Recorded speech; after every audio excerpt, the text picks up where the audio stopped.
Well, hello there, everybody. This is welcome back to Cambridge Inside Out. My name is Robert Winters, and today is August 18th, 2026. Um, I've been getting into a little bit of a bad, sloppy habit of skipping every other one of these programs, but I'll try to do better in the future. Um, so anyway, this is a midsummer or late summer right now, and I think in terms of just talking about some of the civic and political things around Cambridge. It's kind of the slow season, but there were not too long ago some pretty significant things that I think are worth talking about.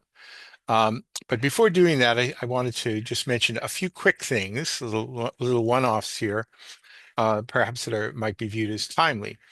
So one of the things that happens every year about this time is Steve Buckley and others put together the Old-Time Baseball Game, which is held up at St. Peter's Field. And there are three Red Sox former players will be playing there. I'm going to skip the first one of them because it's just not at the tip of my tongue right now, but I think Brock Holt and Lou Merloni is there, I believe, every year. But again, it's not just that. I mean, it's really just a good time for everybody. And I have to say that there are certain events that are Cambridge events that where a lot of people who are kind of the townies. There's a really good percentage of like people who are born and raised here come to this particular event. And though I was not born and raised here, I am not a true Canterbridgian. I am an adopted Canterbridgian because they accept me. They accept me. So these events tend to be very much like reunions for a lot of people. I am presuming that Glenn Kuchar will once again be doing the play-by-play announcements, and that the game will also be recorded and will be available, and I don't know, maybe on CCTV or some other venue as well. But really, it's much better to be there. I'm sure Ruth Ryan Allen from up at Patty's Lunch, she's always there with some of the family members in the bleachers, and it's just a great time. And There's raffles. It's all done for charity, but they all wear their old baseball uniforms, and I suppose because this is a political season for state elections, let's not be too shocked if there are a few political people there, sort of trying to shake some hands. And I guess you don't kiss babies anymore, right? But who might very well be expected to be there, or at least the people who are I would call more genuine candidates will tend to be there. People who actually know people who were born and raised here, as opposed to some of the more flighty new candidates who probably, if they live in Cambridgeport, wouldn't even know the name of the streets in West Cambridge. Just like I was once upon a time, quite frankly, a long, long time ago. But anyway, That's just 2 days from now, starting at 7 o'clock, and I always go. I mean, I would cancel almost anything just to be there because I get such a kick out of it. So anyway, so that's coming up. Another couple of little one-offs here, and then we're going to sort of speak very close to home here, is that the process of, I like to say, the process of destroying Broadway is happening, at full speed ahead right now, which was the good part being the milling, scraping the old pavement down and repaving all of Broadway I guess, from around Portland Street all the way up to Harvard. Um, so I guess it's nice to have the newly paved street, but of course, the reason that all this was happening is for putting in the bike lanes. And you could make a good case about there being some safety improvements in some places here, but I can absolutely show you some places where there is going to be some collisions, crashes, and let's not just focus on the inconvenience of loss of parking, but I already know people here just in this one section right in front of my house where a truck and a bus clipped mirrors because there just wasn't enough width in the road surface. And then this morning they were putting in the little white posts across the street from my house, right in front of the Longfellow School, to further narrow it so that you wouldn't even be able to have that little extra wiggle room. And now I honestly, I'll be shocked if a bus and a truck can even pass each other in opposite directions on Broadway without clipping mirrors or doing something else like that. And, talk about comprehensive citywide planning. I mean, the elementary school, the Longfellow School is currently not being in full operation as an elementary school, though everybody in my neighborhood looks forward to the day when it will once again be an active elementary school. But you know, right in front of there was where all the school buses would pull up. And not only the school buses, but if there was a field trip where a bus had to pull up in order to, take some kids to here, there, or wherever, they would pull up there. Also, there's BlueBike station directly across the street from my house. And every day, several times a day, a van comes up, a big van, and he, crashes open the door, plays the music very, very loud, and he moves bikes in and out to sort of rebalance the BlueBike stations. He's got nowhere to pull his truck up now because the silliness of the Cambridge's so-called transportation department now has obliterated any possibility for the blue bikes trucks to come to replenish the blue bikes. So I don't know what he's going to do. Maybe he'll just drive up onto the sidewalk or block the intersection at Fayette Street and Broadway. Honestly, I just think this some of our city departments aren't thinking at all.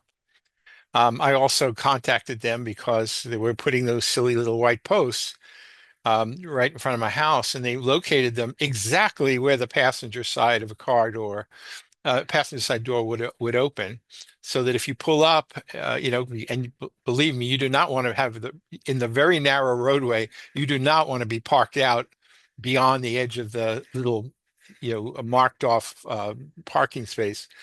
So people do pull up as close to those white posts as they can.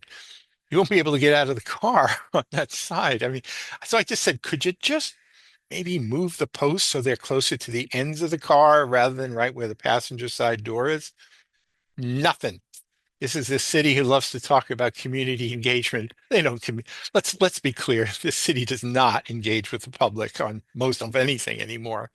They basically do dog and pony shows, pretend to listen to people, and then do exactly what they were planning to do all along. And honestly, I would like to be civically involved, and I have been for decades. I don't even see the point anymore. It's just ridiculous. Um, anyway, so we'll see. Most of my neighbors are pretty much, we're just counting the days when they're going to start doing the paving from Lee Street up toward Harvard tomorrow, I think. Uh, and we'll see. We're all pretty much counting the days for the first collision, and there's no point in even bringing it to the attention of the city officials because they'll pretend that that's not a possibility, just like they pretended like there have never been altercations with motor vehicles and those concrete barrier type bike lanes. They said, we only know of two instances of that anywhere. And I said, well, that's interesting since I've actually witnessed it twice myself. And you're telling me there's only been two instances. So this is the city's transportation department simply pays no attention to anybody. They they think they know everything, and that's just all there is to it. It will be quite interesting at my particular intersection here. I'd hate to be making this all about me, right? But where Broadway meets Lee meets Fayette, they do not align. They're staggered. So when you come on Lee and you want to continue on to Fayette, you have to do a little bit of a zigzag. Well, right now they are about to put the posts right there in such a way that the only way you can do that is you have to go around the post and then go like snake your way through. Now it's going to be especially interesting for the traffic coming down Broadway, down the little hill. And when they get there, and if we want to make a left on Fayette, ain't nobody going to be able to get past them. So during the hours when there's a lot of traffic coming the other direction, we're going to have a line of traffic all the way up to Ellery and beyond. Totally preventable. They're not listening. That's why I call them the Department of Congestion, Obstruction, and Aggravation, because really I think that's a more appropriate name for our so-called Department of Transportation, really, seriously. So um, anyway, actually, before I get on to some other more serious things, I'll just sort of mention another one of the great frustrations of life in the big city here. So they're doing a lot of work on the building right next door to me, 368 Broadway. And behind the building there for years, there's like a little bit of an elevated deck in the back, and underneath that deck, there have been rats that have been living back there forever. And whenever there was rubbish put out around there, the rats would sort of come out from underneath the boards and gnaw their way into the food waste containers and the rubbish containers. And I mean, there have been times I look outside and I would see five very large rats sort of running around, and it's pretty disgusting. So anyway, they're rebuilding the whole building because they had a fire. So I asked the guy next, I said, "Do you think maybe you can move that deck down to ground level so the rats can't live under it anymore?" And he said, "Well, that's what we wanted to do, but the owner says that his prospective tenant wants it to remain an elevated deck." I said, "But he's not going to enjoy all the rats." And the guy who's actually doing the work, who agrees with me 100%, saying, "I don't know if there's much of anything I can do about it." Meanwhile, all the rubbish containers had to be back there. They've said, "Well, the new occupant of the space apparently wants to have exclusive use of that whole back deck, which is where all the rubbish containers were." So they've now appeared right alongside my house, directly below my window. So once the residential units start getting occupied, I'm going to have stinky trash like 4 feet away from my window. And I'm not sure what I'm supposed to do about this. The owners, they don't listen to anybody. And so what am I going to be doing? Calling inspectional services every week and reporting violations. All of this is completely preventable, but you have property owners who absolutely refuse to listen to anybody. So I don't know. By the way, this is somewhat related to the ongoing discussion about the multifamily housing where they wanted to reduce all these setbacks. If I didn't have such a short distance between me and my neighbor, which let's face it, it dates back to 1920s or earlier. But in later iterations of zoning, they required greater setbacks, which was a good thing. So there isn't a whole lot of room there. So if people are going to be a little play fast and loose with things like where you put the rubbish and recycling containers, those setbacks are basically going to become the place where all the garbage is too. And and this is creating conflicts. Well, certainly in my case, but this will be creating conflicts all around the city. So it's not just the aesthetics of having a four to 6 story building show up within arm's length of your kitchen window. It's also the fact that you're going to be having garbage outside your kitchen window too. Hey, what a wonderful new city we're creating, don't you think? Thank you, city councilors. You've been so thoughtful in your planning and aesthetics. Really wonderful, absolutely wonderful. Okay, let's move on to a couple of other things here. A little less close to home, perhaps, but maybe not so far away. Um, Without question, the big hot item of this summer was the what happened after the June vote of the Cambridge City Council to eliminate the so-called ShotSpotter technology, which is just gunshot detection. That's all it is gunshot detection out of what I consider to be absurd fears about excess surveillance and whatever. So anyway, they took that vote. There's a narrow vote, 5 votes to get rid of it, 2 wimpy votes to vote present, and 2 was Ginny Simmons and Tim Flaherty just voted to retain ShotSpotter. Anyway, so a little time passes, just really like less than 2 weeks, and then on July 4th, Xavier Batista was murdered down at Senate Park. And, murders are tragic, but they do happen, thankfully, rather infrequently. And certainly when I went down there, I immediately saw on a post like 10 feet away from where his body was found, these notices, from the activist community arguing, "Don't you know ShotSpotter is listening here?" And the juxtaposition of where a man died and these takeaway by gunshot juxtaposed with two posters saying, "Get rid of gunshot detection," because we don't like Trump or we don't like ICE or whatever completely irrelevant argument that was being pushed out there by the DSA types. Um, anyway, that happened July 4th. There was a lot of reaction, including even, for me, rather surprisingly, some editorials from the Boston Globe basically saying, what the hell were they thinking when they got rid of this? And have to agree. What the hell were they thinking when they got rid of this? Anyway, there was and again, I talked about this last month, but there was a kind of a special community meeting over at the senior center where people came out, and by and large, not universally, but by and large, people who were from that neighborhood and persons of color were coming out and saying, "What the hell did you take away ShotSpotter?" Nobody was saying it absolutely would have prevented anything or necessarily would have enabled this saving this person's life due to a faster emergency response, but it may have. And basically, people felt that nobody ever asked them, you know, the activists and the city councilors who somehow, in some crazy way, think that activists are representative of the community, which is completely bullshit. More on that later. They were anyway. The people who were at the meeting were pretty clear in their saying, "Well, why did you do this? And why did you take this away?" So it led to an August 3rd, the regularly scheduled special midsummer meeting of the city council, where actually, excuse me, there had been a special meeting in July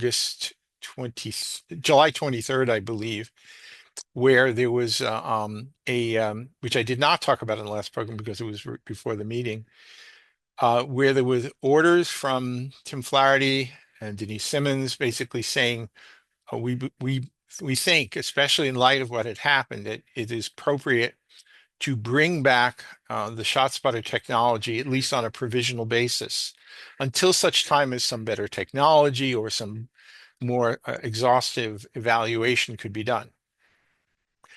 And much to my delight, there seemed to be movement so that, well, the two counselors who had voted present were now going to vote in favor of this to actually restore. That would be Mr. Azim and Ms. Zuzi. And I didn't know if there was going to be any movement on the other counselors. But it certainly seemed as though Mark McGovern was going to vote in favor of temporary, nobody was saying forever, right? But provisional restoration of the ShotSpotter system, for some period of time, right? And and when that, I'll be very, very straight up about this, as the votes, it became clear that there would be at least, if not only, 5 votes to basically restore the ShotSpotter provisionally. That's when basically Councilor Al-Zubi, who was the chair of the Public Safety Committee, who basically shepherded the whole get rid of ShotSpotter nonsense through, she just lost herself. I mean, she really lost herself. And then at the very end of the meeting, she just exercised her charter right, just because rather than just let the vote happen. And then Councilor Simmons responded by exercising her charter right on some of the other somewhat related orders that had been proposed that were a little bit more peripheral to the discussion. I mean, nobody's going to argue against better education, more affordable housing, and greater intervention, assisting people with mental crises and all those things here.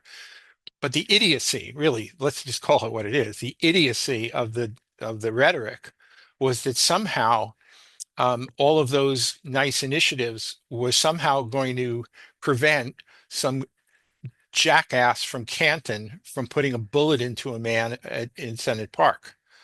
I don't think they would necessarily have signed on to the de-escalation classes and the other wonderful outreach from our CARE program.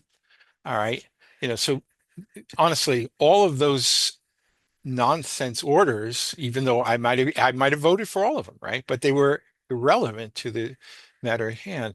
Um, so they got kicked down the road on those as well. So anyway, all of this leads to an August 3rd, I believe it's August 3rd, yes, the midsummer city council meeting, where because of the charter right means it's your right under the charter to delay discussion or vote until the next regular meeting, and this was the next regular meeting. So all of those orders, especially that ShotSpotter one, were to come to a vote there.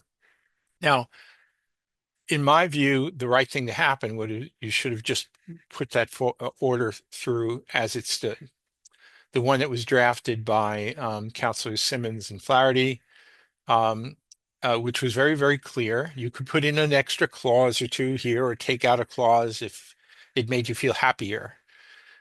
But what happened instead was something which I consider to be evasion. Okay, yes, they did take a vote that would in fact restore the shot spotter provisionally for, I believe, 90 days. That was a little bit unclear, but provisionally restore it pending an appointment of a so-called resident assembly to um, to take up the matter that would hopefully be more reflective of the whole community. Well, this was really kind of amazingly interesting to me because first off, the concept of a resident assembly, and by the way, that in the end, because it was that amendment to require this basically so that, we're counselors, we're supposed to be taking a vote, including hard votes. We'd rather not because of politics. So let's pitch it to the city manager to form a resident assembly to come back and tell us what to do. What the hell? Why don't we just disband the city council and just hire a resident assembly to be the city council if that's the way we want to do business, right? Or let's have our elected officials just be chosen at random like we pick jurors, which I'm starting to think might actually be better than the system that we have right now at all levels of government, quite honestly. Anyway, so what's supposed to happen is the shot spotter. I just heard today that it actually has been put back into effect, so it's operational again.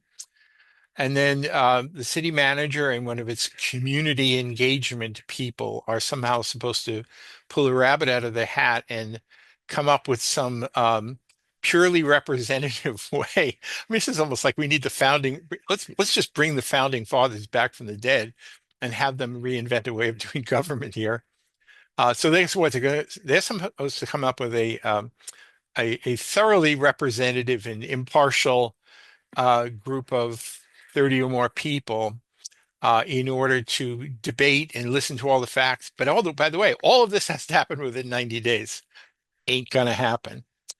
Um, and uh, but yeah, the I guess the bigger observation I would make here is that when you have a elected group, they are supposed to be our resident assembly. And I'll have to give credit to Councilor Azim. In the midst of all this thing where some of these relatively clueless counselors were talking about representativeness, of which they don't understand at all, Councilor Azim, young Mr. Azim, uh, he said, well, I kind of aren't, I look at upon us as the resident assembly. Don't you think we should just be the resident assembly and listen to the people and learn and act accordingly as their representatives? And I'm thinking to myself, well, can't argue with that logic. I think that's the whole idea of representative government, isn't it? So for counselors, again, the amendment was drafted by counselors McGovern and Siddiqui uh, to basically let's ask the city manager to go find a representative group to take up this issue about the either reinstating the shot spotter on a longer term basis or getting rid of it or whatever. To me, it's so like you're basically jettisoning your responsibility as elected officials to take a hard vote, fundamentally. That's the way I saw it.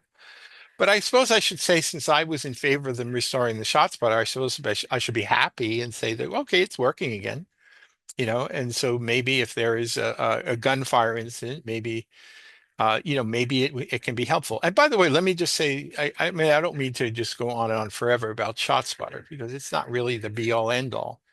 Um, I don't think anybody, first off, nobody has ever claimed that this technology was going to prevent gun violence, because all it does is it reacts. It hears when there is gunshots and reports it so that you can get a response back there, right? Either police response or ambulance response or what have you. Also, it enables you to get there in time to collect evidence in a timely way that may be helpful down the road for a prosecution. And by the way, one of the people who spoke at this meeting, I guess it was at August 3rd, was Dave Solat, who is running against Marion Ryan for district attorney. And he'd actually put something, he'd been quoted in the newspaper about the effectiveness of the ShotSpotter technology in cases he's prosecuted, as part of his current job. So, or recent job, specifically in Chelsea.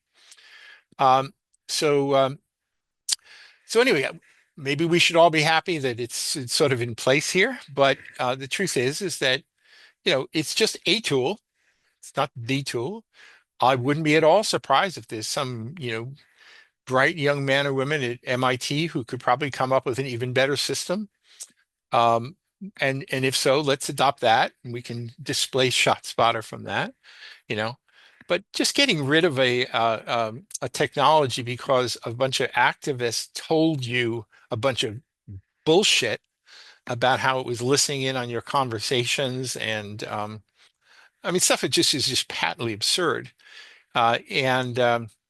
And then our elected officials just basically swallowed that bait, hook, line, and sinker. It's like, yeah, oh, well, the community has told us this. No, the community didn't tell you this at all. Stephanie Garan told you this, or the little ladies from the Cambridge Residents Alliance told you this, and you took it as truth, but it ain't truth. And it was never truth, and it'll never be truth.